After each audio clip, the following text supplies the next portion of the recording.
muri iyi minsi ngo basigaye banatanga n'icya 10 cy'imbavu ngo n'icy'amataye cya 10 cy'imbavu ukibuka icya 10 cy'imbavu watanze ukababara, ariko Imana ibwira Aburahamu aramubwira iti wibabara, icya 10 cy'imbavu watanze wibabara, kwiriza wirije wibabara. Si iyo bavuga icya 10 cy'imbavu baba bashaka kuvuga iki? Nako nshaka kuvuga simbizi ni chorus, ariko icyo nshaka kuvuga muri ibyo iyo chorus nanjye sinjya menya ikisobanuye, ariko iyo bayiririmba ubona hari ukuntu baba babyina babizi. kandi buriya kenshi iyo binarangiye ahita haza umuhanuzi, ushobora kuba utabizi ngenda bizi nabibayemo ibintu rege iyo mbivuga mbizi, mbivuga narabibaye nk'uwabibayemo. nabaye pasiteri nanjye hari ibyo nabayemo, ariko ubwo ufite ibyo wabayemo nawe. urakoze. Iyo bigezeho ngo hahita haza n'umuhanuzi bamaze gutanga icya 10 cy'imbavu n'icy'amataye n'ibiki byose, kaza ati bana banjye. Twongeye gushimira abakurikiye channel Grace Abounds TV. Uyu munsi dufite umutumirwa ariwe Pastor Sam. Pastor Sam wakwibwira abadukurikiye kandi tuguhaye ikaze. Murakoze ku ikaze mu mpaye. Nitwa Mugisha Samuel, nyine bakunda kuvuga Pastor Sam, urumva ni Samuel baba bagize Sam. Hanyuma nibyo koko ndi umupasiteri, ntago banyita Pastor Sam nko kunyita gusa, ndi umupasiteri w'umuhamagaro. Ndubatse, mfite umudamu n'abana 4. Nanjye nkunda Kristo n'umurimo yadukoreye, nezezwa cyane no kubwira abandi bantu batawuzi barushye nk'uko nari ndushye. Nk'uko wari urushye. Yego. None ubu wararuhutse cyane, ndi mu isabato. Amen. Ihoraho rwose, itari iyo njye mpora mu isabato uyihoramo. Ni byiza cyane. Komeza rero tuganirire ku kintu kijyanye n'isezerano rishya, urijyanije n'isezerano rya kera. Byose ni ijambo ry'Imana. Yego. Ariko bitandukaniye hehe? Nk'abantu bo mu isezerano rishya uyu munsi ni iyihe myitwarire ikwiye kubaho? Ni isezerano rya kera batambaga ibitambo, uyu munsi nta bitambo bikiriho tukibona. Yego. Wagira icyo utuganiriza kuri ibyo ngibyo? Ku isezerano rishya n'isezerano rya kera. Yego. Ubundi njyewe ndi umubwiriza w'isezerano rishya. Hari umurongo nasomye muri Bibiliya utuma mba umubwiriza w'isezerano rishya. Ntago ndi bubure kuyavugaho yombi. Yego. Nta nubwo nsoma rishya gusa, nyasoma yombi. Kugira ngo wenda hari igihe tuzajya mu madetaye yabyo.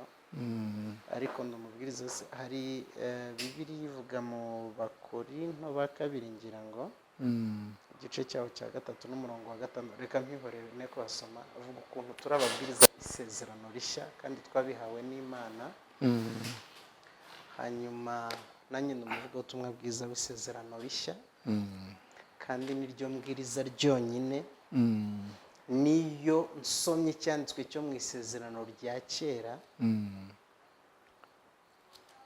mbwiriza rishya. Ushobora gusoma mu ryitwa irya kera, kuko abantu bafata rimwe akagira irya kera irindi irishya bashingiye aho icyo gitabo wasomye giherereye. Ariko niyo nsomye mu ryitwa irya kera, mbwiriza rishya. Reka dusome umurongo wavuze uri mu ba 2 b'Abakorinto, igice cya 3 umurongo wa 6. Aravuga ngo niyo yatubashishije kuba ababwiriza b'isezerano rishya. Yego. Bataraba inyuguti ahubwo nabo umwuka, kuko inyuguti yicisha naho umwuka uhesha ubugingo. Urakoze cyane. Genda umubwiriza w'isezerano rishya. Hanyuma sindi uw'inyuguti. Inyuguti nanone irongera ikagereranywa n'amategeko. Yego. kuko amategeko niyo yicisha mu gihe cyose wananiye kuyubahiriza uba ukwiriye guhanwa nayo. Rero iri sezerano tubwiriza ryo ni iry'umwuka, kandi uwo mwuka agatanga ubugingo. Kandi nagiriye ubuntu nk'uko nigeze kubibabwira, nakijijwe muri 2020. Yego. Ku itariki 8 z'ukwezi kwa 4, kandi sibwo nari ngiye mu rusengero, nari umupasiteri muri icyo gihe, ngiye mvuga ko nakijijwemo. Impamvu mvuga ko aribwo nakijijwe nuko aribwo namenye neza kutishingikiriza ku gukiranuka kwanjye, nkishingikiriza ku gukiranuka kwa Kristo, kuko ariko Imana ishakaho. Ukwanjye kwari kwarananiwe, nahoraga nicira urubanza ntazi ko nzabona Imana, nzajya mu ijuru. Rero kuva icyo gihe maze gukizwa, kuva kuri izo tariki 8 z'ukwezi kwa 4 2020, n'uburyo mfatamo Bibiliya bwarahindutse. Ntangira kubona buriya bano bana baba mu urubyaro rwo mu isezerano rya kera, ngenda ndubonamo gutoranya kw'Imana gukomeye. Yego. Kabona Kayini, kabona na Abeli. Abeli niwe wari watoranijwe, kandi ari uwa kabiri, ubwo yarahagarariye isezerano rishya. Niyo ugiye kureba kwa Aburahamu, Ishimayeli niwe wari mukuru. Yego. Agiranwa n'isezerano rya kera, akongera akagiranwa n'amategeko. Hanyuma hakaza Isaka, niwe wari mutoya, uhinduka umwana w'isezerano. So ntangira kubibona muri ubwo buryo. Yego. Hanyuma ikintu cyatumye rero uyu murongo nkumva cyane nka nawe ukunda, ni niyo nkuru mvuze ya Ishimayeli. Ubwo ntabwo ngeze kuri Esawu na Yakobo. Esawu niwe wari mukuru, nawe birangira ashushanyije isezerano rya kera. Hanyuma Yakobo niwe wari muto, birangira abaye yari utoranijwe uza guhuza n'isezerano rishya. Ariko reka nivugire kuri Ishimayeli na Isaka. Yego.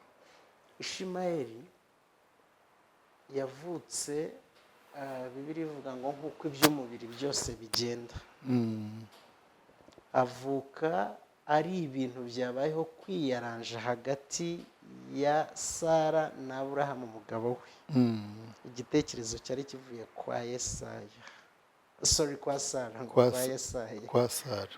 Azana igitekerezo kizanira umugabo we, aramubwira ati twebwe byararangiye, njyewe ubu ngubu ntibigishoboka, ndashaje, kandi hari ukuntu wabigenza, umuja wanjye sinzi akabyara umwana. Bagirana ikiganiro tudafite amadetaye yacyo. Bariyaranja, bicira inzira, birwanaho. Ni ukuvuga ngo Aburahamu bakimugejejeho nawe yumva ari igitekerezo cyiza cyo kwihutisha isezerano cyane. Kandi hari ukuntu twese dukunda kwirwanaho. Inyoko umuntu birayoroheye kwirwanaho muri ibintu by'Imana. Yego. Yumva kuba nta kintu yakoze atakwemerwa. Yumva hari ibintu runaka agomba gukora, tugomba kwicira inzira, tugakora kugira ngo Imana itwemere dushime. Ariko ahantu hatumye sobanukirwa kiriya cyanditswe dusomye cyo mu Bakorinto, kivuga ukuntu turabwiriza b'isezerano rishya, akaba ari ryo nsimbararaho, ndi umwigisha waryo cyangwa umubwiriza waryo. Niyo ngiye mu gusoma mu ryo twita irya kera mu bijyanye n'urutonde rw'ibitabo n'impapuro n'ibiki, mbwiriza irishya nanone. Yego. Kubera iki? Hari aho byageze ngo Ishimayeli niba ngo yarasuzuguye. Iyo nkuru iri mu Itangiriro mu gice cyayo cya 21. Yego. Yasuzuguye Sara. Ngo asuzuguye Sara. Sara ararakara, ahita avuga ati we na nyina babirukane. Ngo aragenda. Ariko reka tuhasome gatoya mu gice cya 21 cy'Itangiriro, umurongo kansome umpereye ku wa 8. Aravuga ngo umwana arakura, aracuka. Ku munsi Isaka yacukiyeho, Aburahamu ararika abantu benshi, arabagaburira. Sara abona umuhungu wa Hagari umunyegiputakazi, we yabyaranye na Aburahamu, abaseka.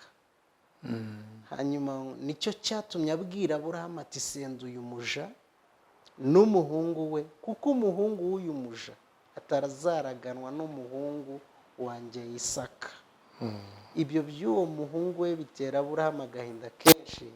Imana ibwira Aburahamu iti we kugira uwo muhungu agahinda n'umuja wawe, ibyo Sara akubwira byose umwumvire, kuko kuri Isaka ariho urubyaro ruzakwitirirwa. Nicyo nshaka kuvuga,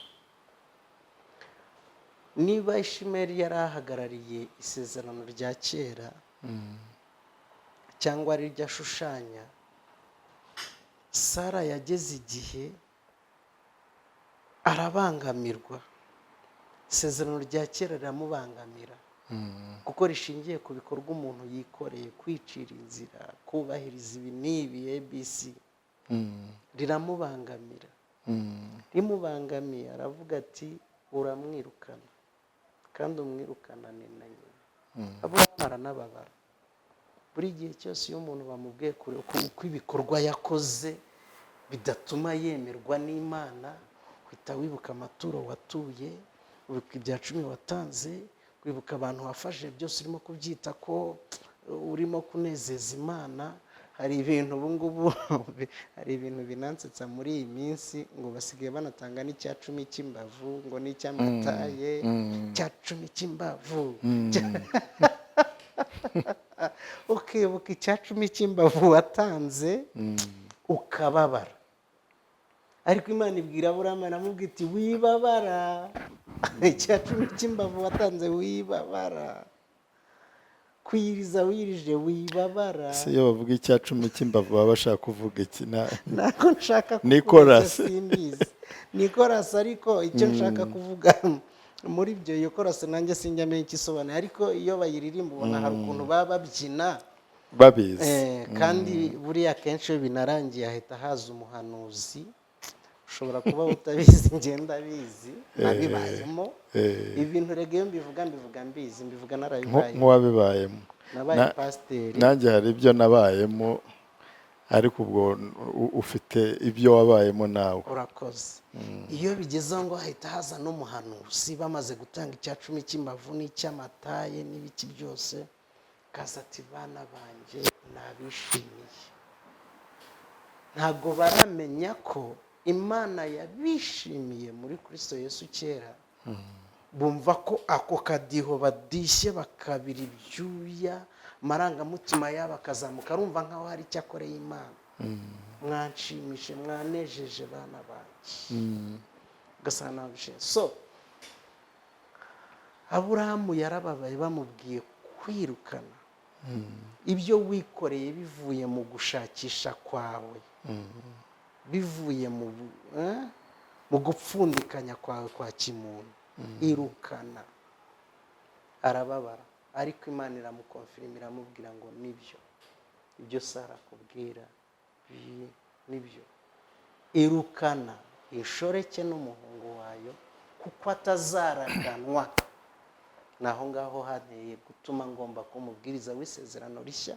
Ntago nkigira ubwoba, ntago nkigira isoni iyo mvuga ubuntu bwa Yesu Kristo. Yego. Ndakomeje. Amen. Kuko niba Imana yarakonfirimye aho ngaho ikavuga ngo ntago azaraganwa, mwirukane.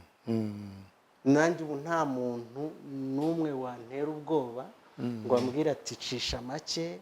Hari ibintu bajya bavuga ngo baransinga, ntabwo nshobora gushyiramo inyoroshyo. Kiramo inyoroshyo, kandi si uko ntakora neza, hari ibyo nkora. Yego. Ariko nta na kimwe nishingikirizaho mu kwemerwa n'Imana, nzi ko yanyeneye kera. Amen. Ni nabyo mbwira abandi bantu rero, nkababwira ngo ntago Ishimeli na Isaka bashobora kuragana. Ntago Ishimeli na Isaka bashobora kuragana. Niyo message ntanga, nshize amanga. Kuko hari message zindi twagiye dutanga,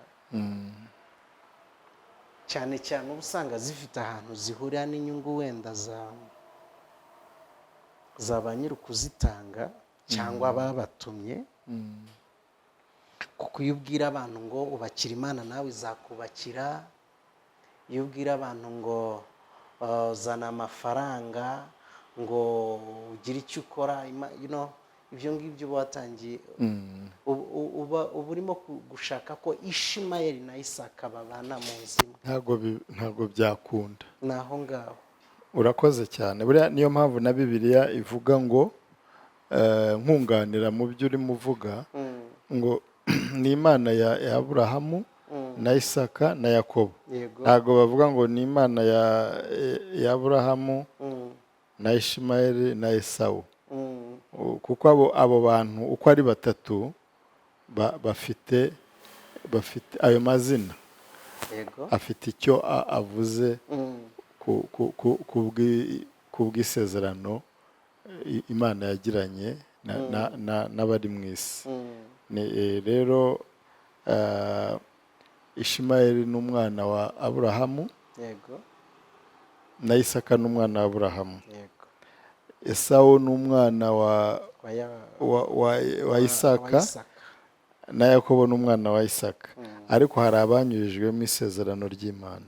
Ngira ngo wenda ubutaha twatumira ibyo bintu ukabirambura, kuko tugomba kubivuga. Hari ibintu ubundi biba bitumvikana kubwira umuntu ngo warakijijwe, warababariwe, kubyumva birarushya.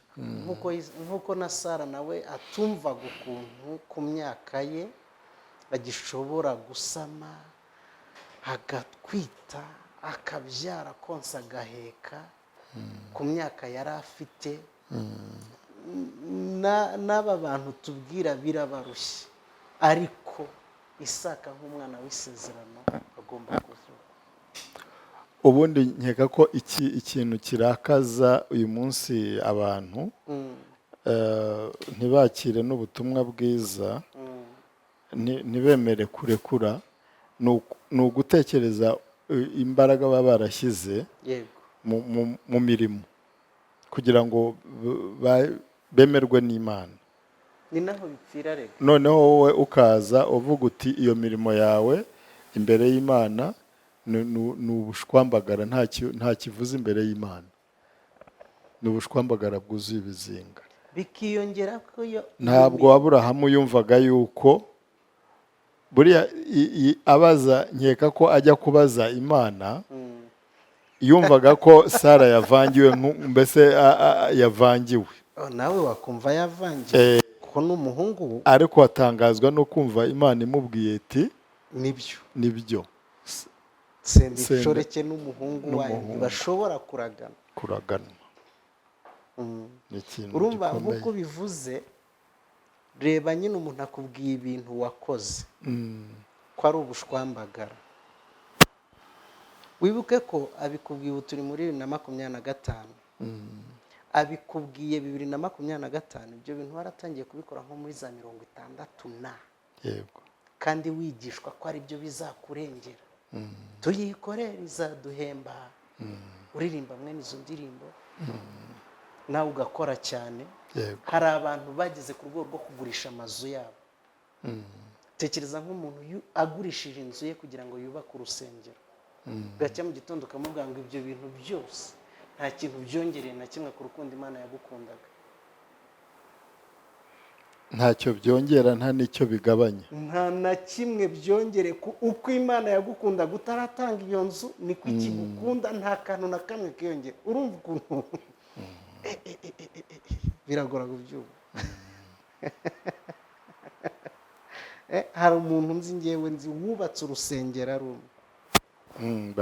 barahari benshi, runini rwiza, ashyiramo intebe zose, ashyiramo n'ibyuma by'ibanze byose, atari pasiteri, ari umuturage usanzwe nk'abandi, afite ishyaka ryo gukorera Imana, afite ishyaka, akagira n'umugisha wo kuba yari afite ubwo butunzi. Yego. Ubyutse mu gitondo ukamubwira ngo ibyo bintu ntabwo ari byo bizatuma Imana igukunda, uko abantu ushaka gushima. Yego. Reka dushimire Fine Builders Limited.